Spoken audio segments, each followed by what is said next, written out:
Hello friends, कैसे हो आप सभी फ्रेंड्स। आज हम 4 डॉट ब्लाउज की स्टिचिंग करेंगे। फ्रेंड्स, हमने फ्रंट और बैक पार्ट दोनों कट करके रखा था और हमने इसको मेन फैब्रिक के ऊपर भी कट कर लिया है। सबसे पहले हम इसकी डाट की स्टिचिंग करेंगे। जहाँ भी हमारी डाट का निशान है वहाँ से हम प्रॉपर इसकी स्टिचिंग करेंगे। जैसे हमने अस्तर के अंदर डाट लगाई थी इसको बिल्कुल वैसे एक बार सेट कर लेना है। ऐसे ही आपको मेन फैब्रिक को सेट कर लेना है। अगर आप दोनों अस्तर और मेन फैब्रिक को अलग अलग स्टिच करना चाहते हो तो इनको इस तरह से सेट करके दोनों को अलग अलग से स्टिच कर लेना है। अगर आप दोनों को एक साथ स्टिच करना चाहते हैं तो एक साथ स्टिच कर सकते हैं। मैंने यहाँ पे मेन फैब्रिक और अस्तर दोनों को एक साथ स्टिच किया है। दोनों साइड से मेन डाट को मैंने स्टिच किया है। अब इसके बाद हमें जो बाकी की डाट है उनको भी स्टिच कर लेना है। हमने चारों डाट को स्टिच कर लिया है। दोनों साइड की जो भी हमारी डाट है उनको इस तरह से स्टिच करेंगे और ये हमारा यहाँ पे कप बनकर रेडी हो गया है। इसी तरीके से अब हम नेक की स्टिचिंग करेंगे। नेक हमें गुम करना है तो एक बार इसका मेन फैब्रिक पकड़ेंगे और इसे को पीछे से पलट देंगे। अस्तर को इस कपड़े के ऊपर से लेकर आएंगे और जो हमारा फैब्रिक बचा हुआ था उसको अंदर ही हम फोल्ड करके सेट कर देंगे। अब हमने जहाँ पर नेक का निशान लगाया है वहाँ पर सिलाई कर देंगे। मैंने दूसरे पार्ट को स्टिच करके रेडी रखा हुआ है। सिलाई लगाने के बाद जहाँ हमने राउंड दिया है वहाँ पे हमें कट लगा देना है। यहाँ हम पूरे नेक के अंदर ही छोटे छोटे कट लगा देंगे। कट लगाने के बाद जो अंदर का फैब्रिक है इसको हम फोल्ड करके बाहर निकालेंगे। हम इस तरीके से फैब्रिक को पकड़ेंगे और बाहर निकालेंगे। बाहर निकालने के बाद इसको अच्छे से सेट करेंगे और जहाँ हमने नेक की तरफ स्टिचिंग लगाई थी वहाँ से इसको अच्छे से बाहर निकाल लेना है और उसके बाद इस पर एक सिलाई लगा देनी है।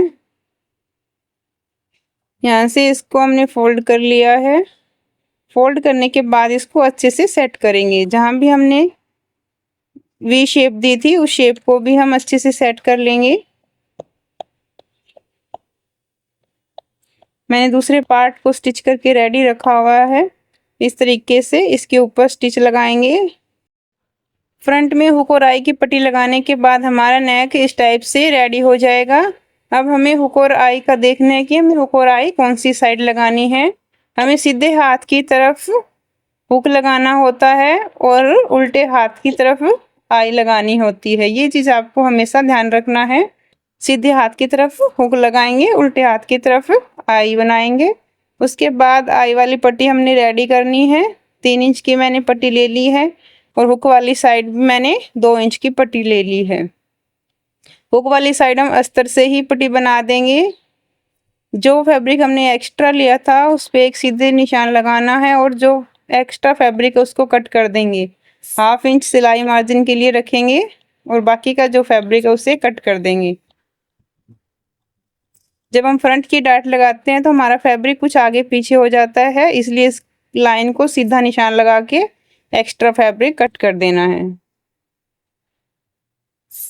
मैंने फैब्रिक कट कर दिया है। अब यहाँ से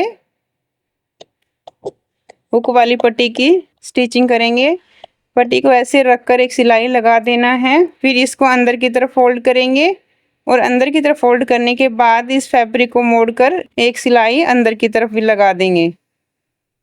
फैब्रिक को इस तरह से अंदर मोड़ेंगे और यहाँ पे इस पट्टी पे फिर सिलाई लगा देंगे। ऐसे ही हम दोनों तरफ की पट्टी रेडी कर लेंगे। हमने हुक और आई की पट्टी लगा ली है। इसके बाद हम देखेंगे कि हमारा नेक का शेप कैसे आएगा। जब हमारी आई वाली पट्टी है उसको अंदर जाने देंगे और उसके ऊपर हम हुक वाली पट्टी रखेंगे तो इस तरह से हमारा नेक बनकर तैयार हो जाएगा। हमारी फ्रंट पार्ट की भी स्टिचिंग हो चुकी है। अब हम बैक पार्ट की स्टिचिंग करेंगे। बैक पार्ट का मेन फैब्रिक ले लेंगे और उसके बाद हम अस्तर वाला फैब्रिक इसके ऊपर अच्छे से सेट करेंगे। फैब्रिक को अच्छे से सेट करने के बाद हमें नेक का राउंड, जहाँ हमने दिया है नेक की शेप लगाई है, वहाँ हमें सिलाई लगा देनी है। मैंने जहाँ जहाँ नेक की शेप लगाई थी वहाँ पे सिलाई लगा दी है। और अब हम इसके अंदर का जो एक्स्ट्रा फैब्रिक है उसको हम कट कर देंगे। नेक का फैब्रिक कट करने के बाद इसमें जहाँ हमने फैब्रिक को कट किया है वहाँ से हम इसके अंदर राउंड में छोटे छोटे कट लगा देंगे।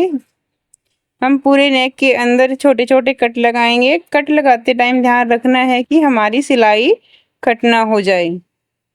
और नेक के अंदर हम डबल सिलाई लगाएंगे।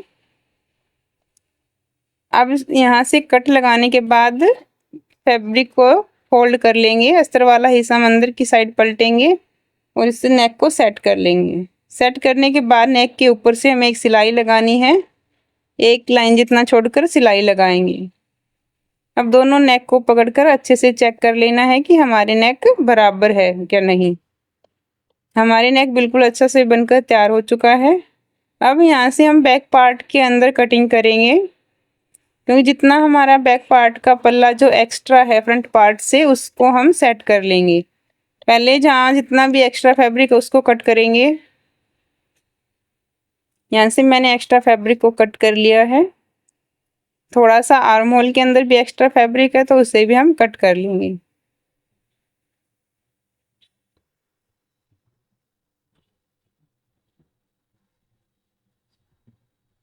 यहाँ से जितना भी हमारा एक्स्ट्रा फैब्रिक था उसको हमने कट कर लिया है।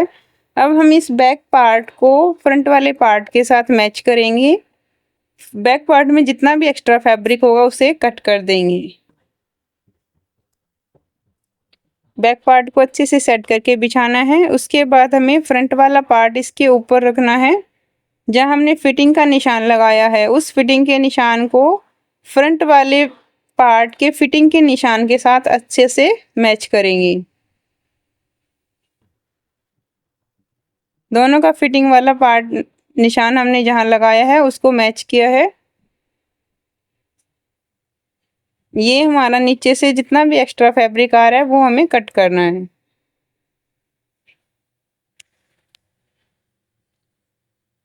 हमें सिर्फ फिटिंग वाली लाइन को ही मैच करना है, बाकी का फैब्रिक नहीं सेट करना है। अब जहाँ भी हमारा एक्स्ट्रा फैब्रिक है उसको हम यहाँ से निशान लगाकर कट कर देंगे।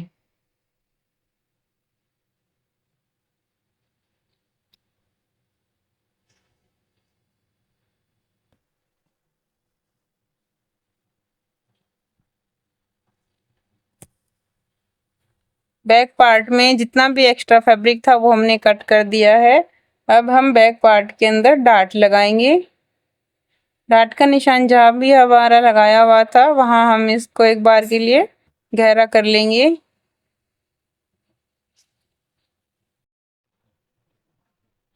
दोनों तरफ डाट का निशान लगाएंगे। फ्रेंड्स ध्यान रहे कि जहाँ हमारा नेक है हमारी डाट नेक के ऊपर नहीं जानी चाहिए। डाट हमेशा नेक के नीचे ही रखनी है। अब हम यहाँ से शोल्डर को जॉइंट करेंगे। शोल्डर जॉइंट करने के लिए हमने जहाँ मेन फैब्रिक लगाया है वहाँ से इसके जॉइंट को अच्छे से मैच करना है और ऊपर एक सिलाई लगा देनी है। उसके बाद हम इसको पलट कर सीधा कर लेंगे। अब मैंने दूसरी साइड से इसको पलट कर सीधा कर लिया है।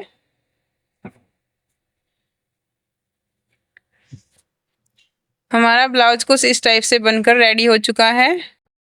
अब हम साइड से फिटिंग का निशान लगाएंगे। एक बार मैंने ब्लाउज को सीधा करके ही सिलाई लगा ली है, क्योंकि मेरे पास इंटरलॉक की मशीन नहीं है तो मैं यहाँ से इसको सिलाई लगाकर ही गुम करूँगी। उससे पहले हमें फिटिंग का निशान लगा लेना है।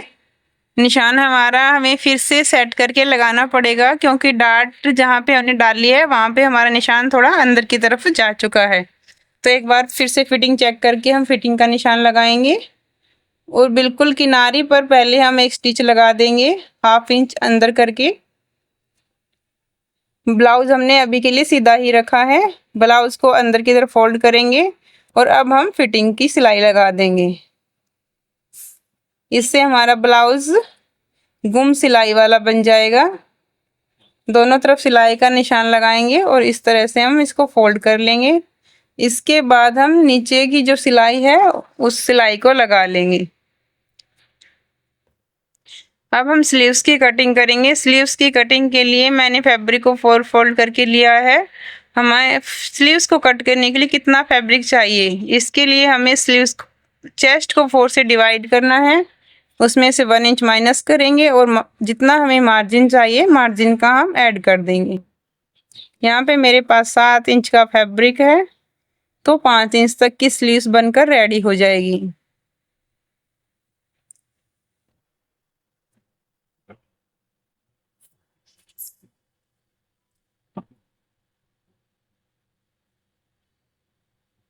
यहाँ से जितना भी एक्स्ट्रा फैब्रिक है एक बार इसको अलग कर लेते हैं। अब हम स्लीव्स के लिए मार्किंग करेंगे।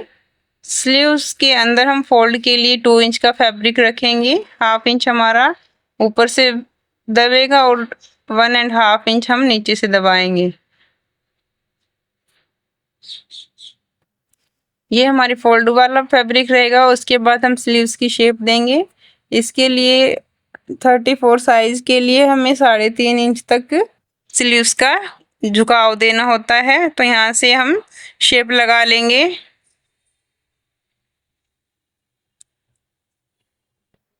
लाइन ड्रॉ करने के बाद लाइन का हाफ करेंगे और 1/2 इंच बाहर जाकर हम यहाँ से स्लीव्स की शेप दे देंगे।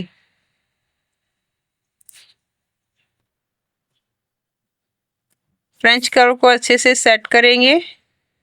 सेट करने के बाद इसकी साइड को घुमाएंगे और अंदर की तरफ एक बार हम फिटिंग के लिए निशान लगा लेते हैं। फिटिंग का जहाँ निशान आएगा वहां तक इस शेप को हमें अच्छे से मिला देना है।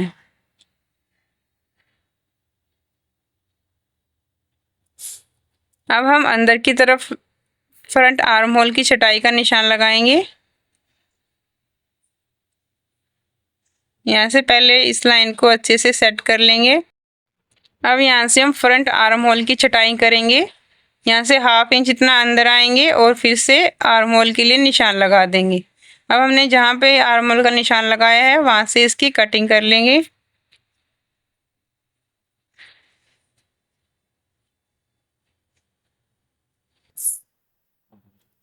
अब फैब्रिक में जहाँ हमने फिटिंग का निशान लगाया था वहाँ पे कट लगा लेंगे। जितना भी आपका मोरी का साइज है, मोरी के साइज के अकॉर्डिंग फिटिंग का निशान लगाएंगे। उसके बाद जितना हमारा एक्स्ट्रा मार्जिन के लिए फैब्रिक था उतना हम मार्जिन के लिए रख देंगे और यहाँ से फैब्रिक की कटिंग कर लेंगे। कटिंग करने से पहले जहाँ हमने फोल्ड के लिए निशान लगाया है उस फैब्रिक को अंदर की तरफ मोड़ेंगे और अब हम इसकी कटिंग लगाएंगे। ऐसा करने से हमारी मोरी की शेप बहुत अच्छी आती है और फैब्रिक अच्छे से फोल्ड भी हो जाता है।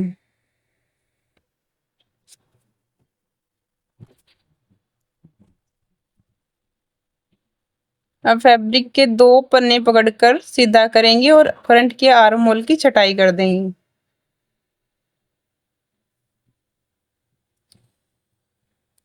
हमारे स्लीव्स की कटिंग हो चुकी है। अब हम इसको मेन फैब्रिक के ऊपर रखकर मेन फैब्रिक की भी कटिंग कर देंगे। अब इसे मेन फैब्रिक के ऊपर रखेंगे और कट कर लेंगे।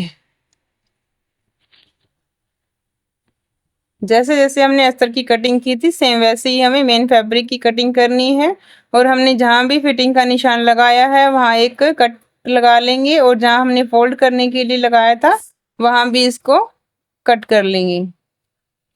फ्रंट पार्ट की छटाई करेंगे।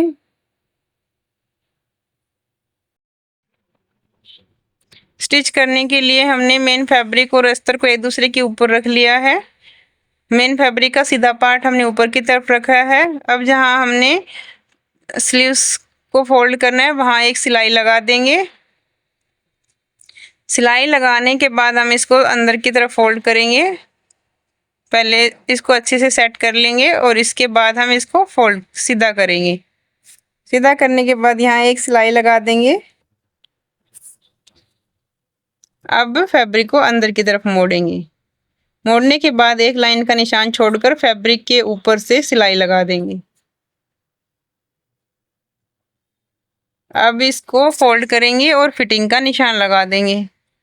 फिटिंग के लिए सिलाई लगाएंगे। फिटिंग की सिलाई लगने के बाद हम इसको ब्लाउज के साथ अटैच करेंगे।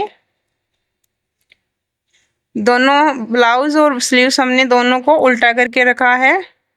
स्लीव को ब्लाउज के ऊपर इस तरह से अटैच करेंगे और पहले एक बार इसको पिन से सिक्योर कर लेंगे। अगर आपके जॉइंट अच्छे से मैच नहीं होते हैं तो यहाँ इस तरीके से आपके साइड वाली फिटिंग के जॉइंट अच्छे से मैच हो जाएंगे। अब हम यहाँ से इसको अच्छे से इसके साथ पकड़ेंगे और पिन से सिक्योर कर देंगे। ब्लाउज और स्लीव्स दोनों को अच्छे से मैच करते हुए हमें पिन लगा देनी है। उसके बाद हम इसमें सिलाई लगा देंगे। हमें चेक कर लेना है कि हमारी स्लीव बिल्कुल बराबर से आ रही है क्या नहीं आ रही। ऊपर हम बिल्कुल सेंटर में कट लगाएंगे, वहाँ कट से कट हमारा मैच होना ज़रूरी होता है। अब हम यहाँ पे सिलाई लगा लेंगे। हमने सिलाई लगा ली है। सिलाई लगकर हमारी स्लीव अटैच हो चुकी है। आप देख सकते हैं हमारी स्लीव बिल्कुल अच्छे से अटैच हो गई है और हमारे जॉइंट भी बिल्कुल मैच हो गए हैं, कहीं भी हमारे झोल नहीं आया है। तो फ्रेंड्स, ये इस तरीके से हमारे ब्लाउज की स्टिचिंग कंप्लीट हो चुकी है।